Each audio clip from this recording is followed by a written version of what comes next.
ಇವತ್ತಿನ ವಿಡಿಯೋದಲ್ಲಿ 7th chapter of second PUC that is evolution ಚಾಪ್ಟರನ್ನು ಸ್ಟಾರ್ಟ್ ಮಾಡ್ತಾ ಇದ್ದೀವಿ. ಸೊ ಇವತ್ತಿನ ಈ ಒಂದು ವಿಡಿಯೋದಲ್ಲಿ ಏನೇನು ಟಾಪಿಕ್ಸನ್ನು ಡಿಸ್ಕಸ್ ಮಾಡ್ತೀವಿ ಅಂತಂದರೆ that is origin of universe, origin of earth and theories of origin of life. So ಈ ಮೂರು ಟಾಪಿಕ್ಗಳನ್ನು ಡಿಸ್ಕಸ್ ಮಾಡಲಾಗ್ತೈತೆ ಈ ಒಂದು ವಿಡಿಯೋದಲ್ಲಿ. You are watching by study made easy. ಈಗಾಗಲೇ ಚಾನಲಲ್ಲಿ ನಾವು ಸೆಕೆಂಡ್ PUCಯ ಫಸ್ಟ್, ಸೆಕೆಂಡ್, ಥರ್ಡ್ ಹಾಗೂ 5th ಚಾಪ್ಟರ್ನ ವೀಡಿಯೋಸ್ಗಳನ್ನು ಅಪ್ಲೋಡ್ ಮಾಡಿ ಆಗಿದೆ. ಅಲ್ಲದೆ KCET solved solutions chapter wise ಕೂಡ ಡೀಟೇಲ್ಡ್ ಆಗಿ ಡಿಸ್ಕಸ್ ಮಾಡಿ ಅಪ್ಲೋಡ್ ಮಾಡಿ ಆಗಿದೆ. ನೀವು ಚಾನಲ್ನ ಇನ್ನೂ ಸಬ್ಸ್ಕ್ರೈಬ್ ಮಾಡಿಲ್ಲ ಅಂತಂದರೆ do subscribe to the channel and ನಿಮ್ಮ ಫ್ರೆಂಡ್ಸ್ಗೂ ಶೇರ್ ಮಾಡಿ ಸೊ ದಟ್ ಇದರಿಂದ ಅವ್ರಿಗೂ ಹೆಲ್ಪ್ ಆಗಲಿ. Let's get into the topic. Let us start now. Evolution. So evolution ಅಂತಂದರೆ ಏನು? ಎವಲ್ಯೂಷನ್ ಅಂತಂದರೆ ವಿಕಾಸ ಹೊಂದುವಂತಹದ್ದು. ಸೊ ಮೀನಿಂಗ್ ನೋಡೋದಾದರೆ ಎವಲ್ಯೂಷನ್ನಿಂದು it is a gradual change. ಅಂದರೆ ಇದೊಂದು ಸ್ಲೋ ಆಗಿ ನಡೆಯುವಂತಹ ಪ್ರಾಸೆಸ್. ಅಂದರೆ ಸಾಕಷ್ಟು ಬಿಲಿಯನ್ಸ್ಗಳಷ್ಟು ಅಂದರೆ ಕೋಟ್ಯಾಂತರ ವರ್ಷಗಳಷ್ಟು ಕಾಲನ ತೊಗೊಂಡ್ಬಿಟ್ಟು ಏನಾಗುತ್ತೆ, ಜೀವಿಗಳು ಎವಾಲ್ವ್ ಆಗ್ತಾ ಹೋಗುತ್ತೆ, ಅಂದರೆ ವಿಕಾಸವನ್ನು ಹೊಂದುತ್ತಾ ಹೋಗುತ್ತೆ. ಸೊ ಈ ಒಂದು ವಿಕಾಸ ಹೊಂದುತ್ತಾ ಹೋದಂಥ ಪ್ರಾಸೆಸ್ಸಲ್ಲಿ ನಾವು ಮುಂಚೆ ಏನು ನೋಡ್ತೀವಿ, ಮೊದಲು ಹೇಗೆ ಜೀವಿಗಳು ವಿಕಾಸ ಹೊಂದಿತು ಅಂತ ನೋಡೋದಕ್ಕಿಂತ ಮುಂಚೆ ನಾವೇನು ನೋಡಬೇಕು, ಹೇಗೆ ಈ ಭೂಮಿ ನಿರ್ಮಾಣ ಆಯಿತು ಅಥವಾ ಹೇಗೆ ಈ ಭೂಮಿ ನಾವೇನು ವಾಸ ಮಾಡ್ತಾ ಇದ್ದೀವಿ, ಸೊ ಈ ಒಂದು ಅರ್ತ್ ಹೇಗೆ ಫಾರ್ಮ್ ಆಯಿತು, ಈ ಜಗತ್ತು ನಾವೇನು ವಾಸಿಸ್ತಾ ಇದ್ದೀವಿ ಈ ಒಂದು ಜಗತ್ತು ಹೇಗೆ ಫಾರ್ಮ್ ಆಯಿತು, ಇದರಲ್ಲಿ ಈ ಅಟ್ಮಾಸ್ಫಿಯರು, ಗಾಳಿ, ಈ ಒಂದು ಕೆಮಿಕಲ್ಸ್ಗಳು ಹಾಗೂ ಗಿಡ ಮರಗಳು, ಬೇರೆ ಬೇರೆ ಪ್ರಾಣಿಗಳು ಎಲ್ಲ ಹೇಗೆ ಹುಟ್ಕೊಳ್ತು ಅಂತ ತಿಳ್ಕೊಳ್ಳೋದು ತುಂಬ ಇಂಪಾರ್ಟೆಂಟ್ ಆಗುತ್ತೆ. ಸೊ ಹಾಗಾಗಿ ಮೊದಲು ಒರಿಜಿನ್ ಆಫ್ ದ ಯೂನಿವರ್ಸನ್ನು ನೋಡಬೇಕು. That is how universe originated and when. So big bang theory. Big bang theory ಏನು ಹೇಳುತ್ತೆ ಅಂತಂದರೆ universe is formed by huge explosion. ಈ ಜಗತ್ತು, ಯೂನಿವರ್ಸ್ ಅಂದರೆ ಜಗತ್ತು ಅಥವಾ ಪ್ರಪಂಚ ಹೇಗೆ ಹುಟ್ಕೊಳ್ತು, ಹೇಗೆ ಇದು ನಿರ್ಮಾಣ ಆಯಿತು ಅಂತಂದರೆ universe formed by huge explosion 20 billion years ago. ಅಂತಂದರೆ 20 ಬಿಲಿಯನ್ ವರ್ಷಗಳ ಹಿಂದೆ ಈ ಒಂದು ಯೂನಿವರ್ಸ್ ಜಗತ್ತು ಏನು ಇವಾಗಿದೆ ಸೊ ಇದು ಫಾರ್ಮ್ ಆಗಿದ್ದು 20 ಬಿಲಿಯನ್ ವರ್ಷಗಳ ಹಿಂದೆ. ಹೇಗೆ ಫಾರ್ಮ್ ಆಯಿತು ಅಂತಂದರೆ ಬೈ ಅ ಹ್ಯೂಜ್ ಎಕ್ಸ್ಪ್ಲೋಷನ್, ಅಂತಂದರೆ ಒಂದು ದೊಡ್ಡ ಮಟ್ಟದಲ್ಲಿ ಒಂದು ಸ್ಫೋಟ ಆಯಿತು.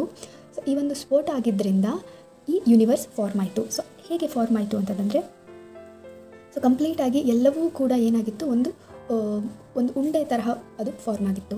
ಸೊ ದೊಡ್ಡ ಎಕ್ಸ್ಪ್ಲೋಷನ್ ಆಗೋದ್ರಿಂದ ಏನಾಗುತ್ತೆ, ಎಲ್ಲ ಪಾರ್ಟ್ಗಳು ಕೂಡ ಬೇರೆ ಬೇರೆಯಾಗಿ ಸಿಡಿದು ಬೇರೆ ಬೇರೆ ಕಡೆ ಹಂಚಿ ಹೋಗುತ್ತೆ. ಅಂದರೆ ಇಡೀ ಜಗತ್ತಿನ ತುಂಬ ಈ ಎಲ್ಲ ಏನು ಪಾರ್ಟ್ಸ್ಗಳು ಹಂಚಿ ಹೋಗ್ಬಿಡುತ್ತೆ ದೊಡ್ಡ ಎಕ್ಸ್ಪ್ಲೋಷನ್ ಸ್ಫೋಟ ಆಗೋದ್ರಿಂದ. ಓಕೆ, ಸೊ ಈ ತರಹ ಆದಾಗ ಫಾರ್ಮ್ ಆಗಿದ್ದೆ ಗ್ಯಾಲಕ್ಸಿಗಳು. ಗ್ಯಾಲಕ್ಸೀಸ್ ಅಂತಂದರೆ ಏನು? Galaxies are they contain stars and clouds of dust and gas. ಅಂತಂದರೆ ಸೊ ಈ ಗ್ಯಾಲಕ್ಸಿಗಳಲ್ಲಿ ಏನಿರುತ್ತೆ, ಸ್ಟಾರ್ಸ್ಗಳು ಅಂತಂದರೆ ನಕ್ಷತ್ರಗಳು, ಮೋಡಗಳು ಹಾಗೂ ಡಸ್ಟ್ ಪಾರ್ಟಿಕಲ್ಸ್, ಧೂಳಿನ ಕಣಗಳು, ಇದೆಲ್ಲದನ್ನು ಹೊಂದಿರುವಂತಹದ್ದು ಯಾವುದು? ಗ್ಯಾಲಕ್ಸಿಗಳು. ಓಕೆ, ಸೊ ಈ ರೀತಿ ಸಾಕಷ್ಟು ಗ್ಯಾಲಕ್ಸಿಗಳಿದೆ. ಅದರಲ್ಲಿ ಒಂದು ಗ್ಯಾಲಕ್ಸಿ ಯಾವುದು? Milky way Galaxy. ಅಂದರೆ ನಾವು ವಾಸ ಮಾಡ್ತಿರುವಂಥ ಗ್ಯಾಲಕ್ಸಿ ಯಾವುದು? Milky way Galaxy. ಸೊ ಒಂದು ಗ್ಯಾಲಕ್ಸಿನಲ್ಲಿ ಏನಿರುತ್ತೆ ಅಂತ ಹೇಳಿದೆ ನಾನು, ಸಾಕಷ್ಟು ಸ್ಟಾರ್ಸ್ ಇರುತ್ತೆ, ಕ್ಲೌಡ್ಸ್ ಇರುತ್ತೆ, ಗ್ಯಾಸ್ ಆ್ಯಂಡ್ ಡಸ್ಟ್ ಪಾರ್ಟಿಕಲ್ಸ್ ಇರುತ್ತೆ. ಸೊ ನಮ್ಮ ಗ್ಯಾಲಕ್ಸಿ ಯಾವುದು ಅಂದರೆ ನಾವು ವಾಸ ಮಾಡ್ತಿರುವಂಥ ಗ್ಯಾಲಕ್ಸಿ ಹೆಸರು Milky way Galaxy. Okay, so ಇದೇ ತರಹ ಸಾಕಷ್ಟು ಗ್ಯಾಲಕ್ಸಿಗಳು ಯೂನಿವರ್ಸಲ್ಲಿ ಇದೆ. ಈ ಮಿಲ್ಕಿ ವೇ ಗ್ಯಾಲಕ್ಸಿನಲ್ಲಿ ಸೋಲಾರ್ ಸಿಸ್ಟಮ್ ಏನು ಸೌರವ್ಯೂಹ ಏನಿದೆ, ಸೊ ಈ ಸೌರವ್ಯೂಹದಲ್ಲಿ ನಮ್ಮ ಭೂಮಿ ಕೂಡ ಒಂದು ಗ್ರಹ, ಒಂದು ಪ್ಲ್ಯಾನೆಟ್ ಏನಿದೆ ಈ ಸೌರವ್ಯೂಹದಲ್ಲಿ ಇದೆ. ಸೊ ಈ ಭೂಮಿ ಮೇಲೆ ನಾವು ವಾಸ ಮಾಡ್ತಾ ಇದ್ದೀವಿ. ಸೊ ಈ ಸೌರವ್ಯೂಹ ಏನು ಸೋಲಾರ್ ಸಿಸ್ಟಮ್ ಅಂತ ಕರಿತೀವಿ ನಾವು, ಸಣ್ಣ ಸುತ್ತಲೂ ಏನು 8 ಗ್ರಹಗಳು ಸುತ್ತುತ್ತಾ ಇದೆ, ಸೊ ಇದನ್ನು ಸೋಲಾರ್ ಸಿಸ್ಟಮ್ ಅಂತ ಕರೀತಾರೆ. ಸೊ ಇದೇ ತರಹದ ಪ್ಲ್ಯಾನೆಟರಿ ಸಿಸ್ಟಮ್ಗಳು ಅಂತಂದರೆ ಇದೇ ತರಹದ ಗ್ರಹಗಳೇನು ಸುತ್ತಾ ಇರುತ್ತೆ, ಸ್ಟಾರ್ ಸುತ್ತ, ಈ ತರಹದ ಸಿಸ್ಟಮ್ಗಳು ಒಂದು ಗ್ಯಾಲಕ್ಸಿನಲ್ಲಿ ಸಾಕಷ್ಟಿರುತ್ತೆ. Okay, so thousands of planetary ಸಿಸ್ಟಮ್ಗಳು ಒಂದು ಗ್ಯಾಲಕ್ಸಿನಲ್ಲಿರುತ್ತೆ. ಈ ಥರದ ಗ್ಯಾಲಕ್ಸಿಗಳು ಸಾಕಷ್ಟಿದೆ, ಬಿಲಿಯನ್ಸ್ ಆಫ್ ಗ್ಯಾಲಕ್ಸಿಗಳು ಒಂದು ಯೂನಿವರ್ಸಲ್ಲಿದೆ. ಸೊ ಇಷ್ಟೊಂದು ದೊಡ್ಡ ಯೂನಿವರ್ಸಲ್ಲಿ ನಮ್ಮದು ಒಂದು ಗ್ಯಾಲಕ್ಸಿ, ಆ ಒಂದು ಗ್ಯಾಲಕ್ಸಿನಲ್ಲಿ ನಮ್ಮದು ಒಂದು ಸೋಲಾರ್ ಸಿಸ್ಟಮ್. ಓಕೆ, ಸೊ ಆ ಒಂದು ಸೋಲಾರ್ ಸಿಸ್ಟಮಲ್ಲಿ ನಮ್ಮದು ಒಂದು ಗ್ರಹ ಯಾವುದು? ಭೂಮಿ. ಆ ಭೂಮಿ ಮೇಲೆ ನಾವು ವಾಸ ಮಾಡ್ತಾ ಇರೋದು. ಓಕೆ, ಸೊ ಈ ರೀತಿಯಾಗಿ ಯೂನಿವರ್ಸ್ ಫಾರ್ಮ್ ಆಯಿತು ಹಾಗೂ ಭೂಮಿ ಫಾರ್ಮ್ ಆಯಿತು. ಸೊ ಭೂಮಿ ಫಾರ್ಮ್ ಆಗಿದ್ದು ಯಾವ ಟೈಮಲ್ಲಿ ಅಂತಂದರೆ ಸೊ 20 ಬಿಲಿಯನ್ ವರ್ಷಗಳ ಹಿಂದೆ ಯೂನಿವರ್ಸ್ ಫಾರ್ಮ್ ಆಯಿತು. ಅದಾದ ನಂತರ ಭೂಮಿ ಫಾರ್ಮ್ ಆಗೋದಕ್ಕೆ ಎಷ್ಟು ಟೈಮ್ ತೊಗೊಳ್ತು? ತುಂಬ ಟೈಮ್ ತೊಗೊಂಡ್ಬಿಟ್ಟು ಭೂಮಿ 4.5 ಬಿಲಿಯನ್ ಇಯರ್ಸ್ ಎಗೋ ಫಾರ್ಮ್ ಆಯಿತು. ಓಕೆ, ಸೊ ಮುಂಚೆ ಭೂಮಿ ಫಾರ್ಮ್ ಆದಾಗ, ಭೂಮಿ ನಿರ್ಮಾಣಗೊಂಡಾಗ ಏನಾಯಿತು, ಅರ್ಲಿ ಅರ್ತಲ್ಲಿ ಅಟ್ಮಾಸ್ಫಿಯರ್ ಇದ್ದಿದ್ದಿಲ್ಲ. ಓಕೆ, ಸೊ ಯಾವುದೇ ರೀತಿ ಅದರಲ್ಲಿ ವಾತಾವರಣ ಇರೋದಿಲ್ಲ. ಸೊ ಓನ್ಲಿ ವಾಟರ್ ವೇಪರ್ ಇರುತ್ತೆ.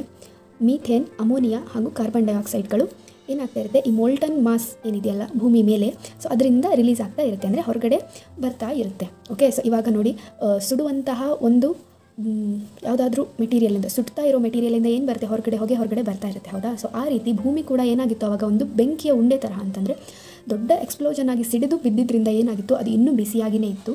ಸೊ ಅದರಿಂದ ಏನು ಬರ್ತಾ ಇತ್ತು ಹೊರಗಡೆ, ವಾಟರ್ ವೇಪರ್ ಅಂದರೆ ನೀರಿನ ಆವಿ, ಮೀಥೇನ್ ಮತ್ತು ಅಮೋನಿಯಾ ಗ್ಯಾಸಸ್, ಕಾರ್ಬನ್ ಡೈಆಕ್ಸೈಡ್ಗಳೆಲ್ಲ ರಿಲೀಸ್ ಆಗ್ತಾ ಇತ್ತು. ಓಕೆ, ಸೊ ಈ ಥರ ರಿಲೀಸ್ ಆಗ್ತಾ ಇದ್ದಾಗ ಏನಾಗುತ್ತೆ, ಈ ವಾಟರ್ ವೇಪರ್ ಮೇಲೆ ಸೂರ್ಯನ UV ರೇಸ್ ಅಂತಂದರೆ ಅಲ್ಟ್ರಾವೈಲೆಟ್ ರೇಡಿಯೇಷನ್ಸ್ಗಳು ಬಿದ್ದುಬಿಟ್ಟು, ಆ ಕಿರಣಗಳು ಬಿದ್ದುಬಿಟ್ಟು ವಾಟರ್ ಮಾಲಿಕ್ಯೂಲ್ ಏನಿದೆ H2O ಮಾಲಿಕ್ಯೂಲನ್ನು ಬ್ರೇಕ್ ಮಾಡಿ ಏನನ್ನು ಫಾರ್ಮ್ ಮಾಡುತ್ತೆ, ಆಕ್ಸಿಜನ್ ಪ್ಲಸ್ ಹೈಡ್ರೋಜನನ್ನು ಫಾರ್ಮ್ ಮಾಡುತ್ತೆ. ಹೈಡ್ರೋಜನ್ ಲೈಟರ್ ಮಾಲಿಕ್ಯೂಲ್ ಆಗಿರೋದ್ರಿಂದ ಮತ್ತೆ ಭೂಮಿಯಿಂದ ಎಸ್ಕೇಪ್ ಆಗಿ ಮೇಲ್ಗಡೆ ಹೋಗ್ಬಿಡುತ್ತೆ. ಆದರೆ ಆಕ್ಸಿಜನ್ ಹೆವಿ ಆಗಿರೋದ್ರಿಂದ ಅದು ಭೂಮಿ ಮೇಲೆ ಉಳ್ಕೊಳ್ಳುತ್ತೆ.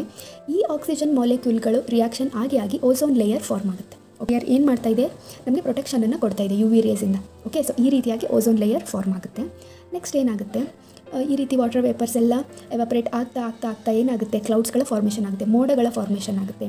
ನಂತರ ಈ ಮೋಡಗಳಿಂದ ಏನಾಗುತ್ತೆ, ಟೆಂಪ್ರೇಚರ್ ಕಡಿಮೆ ಆಗ್ತಾ ಬಂದಂಗೆ ಏನಾಗುತ್ತೆ, ಸೊ ಮೋಡಗಳಿಂದ ಮಳೆ ಸುರಿಯುತ್ತೆ. ಸೊ ಮಳೆ ಸುರಿದ ನಂತರ ಏನಾಗುತ್ತೆ, ಡಿಪ್ರೆಷನ್ ಭಾಗಗಳೇನಿತ್ತು ಭೂಮಿ ಮೇಲೆ, ಅಂತಂದರೆ ತಗ್ಗು ಪ್ರದೇಶಗಳೇನಿತ್ತು ಭೂಮಿ ಮೇಲೆ, ಅದರಲ್ಲೆಲ್ಲ ನೀರು ತುಂಬ್ಕೊಂಡ್ಬಿಟ್ಟು ಮಳೆಯಿಂದ ಅವುಗಳು ಸಮುದ್ರ ಹಾಗೂ ಸಾಗರ ಅಂದರೆ ಓಷನ್ಸ್ ಆಗಿ ಮಾರ್ಪಾಡಾಗುತ್ತೆ.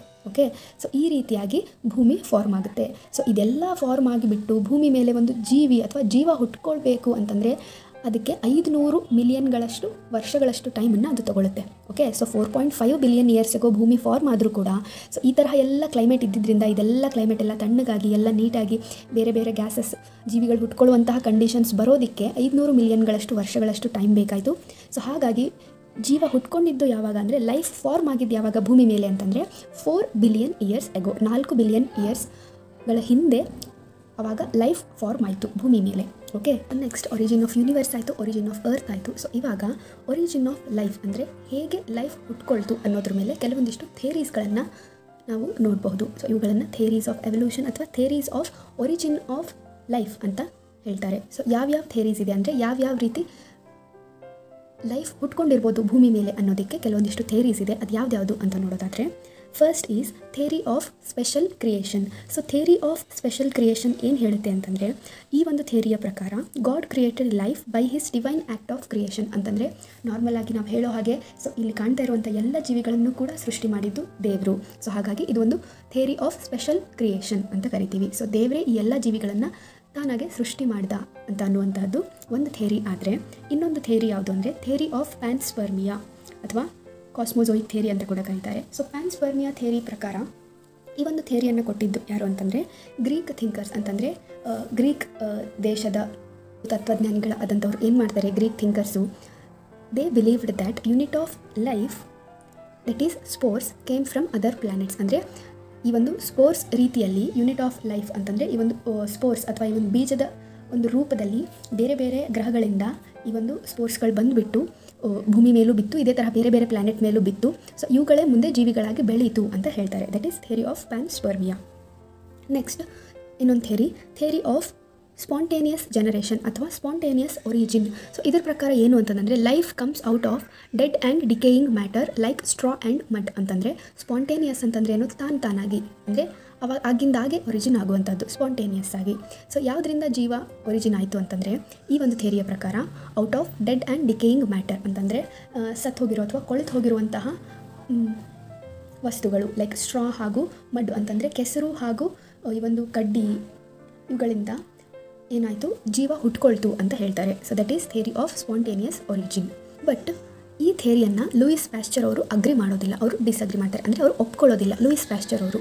ಸೊ ಲೂಯಿಸ್ ಪ್ಯಾಸ್ಚರ್ ಅವರು ಒಂದು ಬಯೋಜೆನಿಸಿಸ್ ಅನ್ನೋ ಥಿಯರಿಯನ್ನು ಕೊಡ್ತಾರೆ. ಬಯೋಜೆನಿಸಿಸ್ ಅಂತಂದ್ರೆ ಏನು, ಒಂದು ಜೀವಿ ಹುಟ್ಟಬೇಕು ಅಂತಂದರೆ ಅದು ಇನ್ನೊಂದು ಪ್ರೀ ಎಕ್ಸಿಸ್ಟಿಂಗ್ ಲೈಫಿಂದಾನೇ ಮಾತ್ರ ಸಾಧ್ಯ. That is life exists from pre existing life ಅಂತಲೇ ಅವರು ಒಂದು ಎಕ್ಸ್ಪೆರಿಮೆಂಟ್ ಮುಖಾಂತರ ಅವರು ಪ್ರೂವ್ ಮಾಡಿ ತೋರಿಸ್ತಾರೆ. ದಟ್ ಈಸ್ ಹೇಗೆ ಅಂತಂದರೆ ಲೂಯಿಸ್ ಪ್ಯಾಸ್ಚರ್ ಅವರು ಏನು ಮಾಡ್ತಾರೆ, ಅವರು ಈ placed killed yeast in pre sterilised flask. ಅಂತಂದರೆ ಒಂದು ಸ್ಟೆರಿಲೈಸ್ ಮಾಡಿರುವಂಥ ಫ್ಲಾಸ್ಕಲ್ಲಿ, ಅಂದರೆ ನೀಟಾಗಿ ಕ್ಲೀನಾಗಿರುವಂಥ ಒಂದು ಫ್ಲಾಸ್ಕಲ್ಲಿ ಅವರು ಈಸ್ಟ್ ಬ್ಯಾಕ್ಟೀರಿಯಾ ಏನಿದೆ ಸೊ ಈ ಈಸ್ಟ್ಗಳನ್ನು ಸಾಯಿಸಿಬಿಟ್ಟು ದಟ್ ಈಸ್ ಕಿಲ್ಡ್ ಈಸ್ಟನ್ನ ತೊಗೊಂಡ್ಬಿಟ್ಟು ಆ ಫ್ಲಾಸ್ಕಲ್ಲಿ ಹಾಕ್ತಾರೆ, ಅದನ್ನು ಮುಚ್ಚಿಡ್ತಾರೆ. ಇನ್ನೊಂದರಲ್ಲಿ ಮುಚ್ಚಿಡ್ತಾರೆ. ಸೊ ಅದರಲ್ಲಿ ಸ್ವಲ್ಪ ದಿನ ಬಿಟ್ಟು ನೋಡಿದಾಗ ಯಾವುದೇ ರೀತಿ ಜೀವಿಗಳು ಅದರಲ್ಲಿ ಫಾರ್ಮ್ ಆಗಿರಲ್ಲ, ಹುಳುಗಳು. ಓಕೆ, ಅದೇ ಇನ್ನೊಂದು ಸರ್ತಿ ಈ ಒಂದು ಕಿಲ್ಡ್ ಈಸ್ಟನ್ನು ಹಾಕಿಬಿಟ್ಟು ಆ ಫ್ಲಾಸ್ಕ್ ಏನು ತೊಗೊಂಡಿರ್ತಾರೆ ಅವರು, ಸೊ ಆ ಫ್ಲಾಸ್ಕನ್ನು ಓಪನ್ ಆಗಿ ಹಾಗೆ ಗಾಳಿಗೆ ಬಿಟ್ಟಾಗ ಏನಾಯಿತು ಅಂತಂದರೆ ಸ್ವಲ್ಪ ದಿನಗಳ ನಂತರ ಅದರಲ್ಲಿ ಹುಳುಗಳು, ಜೀವಿಗಳು ಲೈಕ್ ಲಾರ್ವಾಗಳು ಎಲ್ಲ ಫಾರ್ಮ್ ಆಗೋದಕ್ಕೆ ಸ್ಟಾರ್ಟ್ ಆಯಿತು. ಸೊ ಇದರಿಂದ ಅವ್ರು ಏನು ಹೇಳ್ತಾರೆ, ಸೊ ಸುಮ್ಮನೆ ಇಟ್ಟಾಗ ಫ್ಲಾಸ್ಕ್ ಮುಚ್ಚಿಟ್ಟಾಗ ಡೆಡ್ ಆ್ಯಂಡ್ ಡಿಕೇಯಿಂಗ್ ಮ್ಯಾಟರಿಂದ ಬರೋ ಹಾಗಿತ್ತು ಅಂತಂದರೆ ಆ ಫ್ಲಾಸ್ಕನ್ನು ಮುಚ್ಚಿಟ್ಟಾಗಲೇ ಅದರಲ್ಲಿ ಜೀವಿಗಳು ಹುಟ್ಟಬೇಕಿತ್ತು. ಅದನ್ನು ನಾವು ತೆರೆದಿಟ್ಟಾಗ ಮಾತ್ರ ಅವು ಹುಟ್ಕೊಂಡಿದೆ ಅಂತಂದರೆ, ಹಾಗಿದ್ರೆ ಗಾಳಿ ಮುಖಾಂತರ ಏನೋ ಬಂದು ಒಳಗಡೆ ಸೇರ್ಕೊಂಡ್ಬಿಟ್ಟು, ಅಂದರೆ ಯಾವುದೋ ಜೀವಿ ಬಂದು ಒಳಗಡೆ ಸೇರ್ಕೊಂಡ ಮೇಲೇ ಅಲ್ಲಿ ಜೀವಿಗಳ ಒರಿಜಿನ್ ಸ್ಟಾರ್ಟ್ ಆಗಿದೆ, ಜೀವಿಗಳ ಫಾರ್ಮೇಷನ್ ಸ್ಟಾರ್ಟ್ ಆಗಿದೆ. ಸೊ ಈ ರೀತಿಯಾಗಿ ಅವರು ಸ್ಪಾಂಟೇನಿಯಸ್ ಒರಿಜಿನ್ ಥಿಯರಿಯನ್ನು ಅವರು ತೆಗೆದು ಹಾಕ್ತಾರೆ.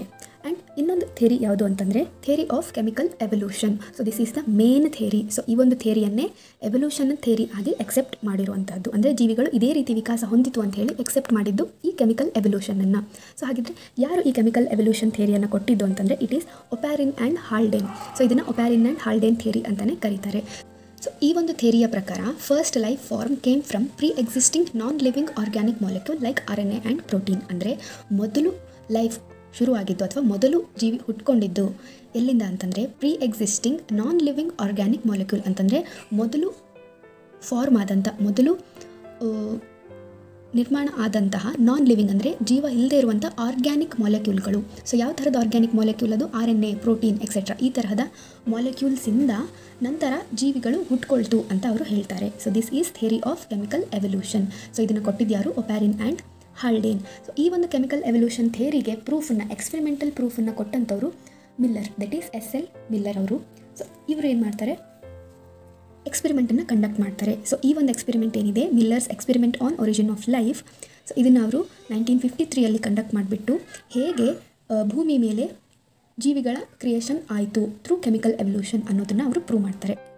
ಇದೇ ತರಹದ ವೀಡಿಯೋಸ್ಗಳಿಗಾಗಿ subscribe to the channel. Thanks for watching.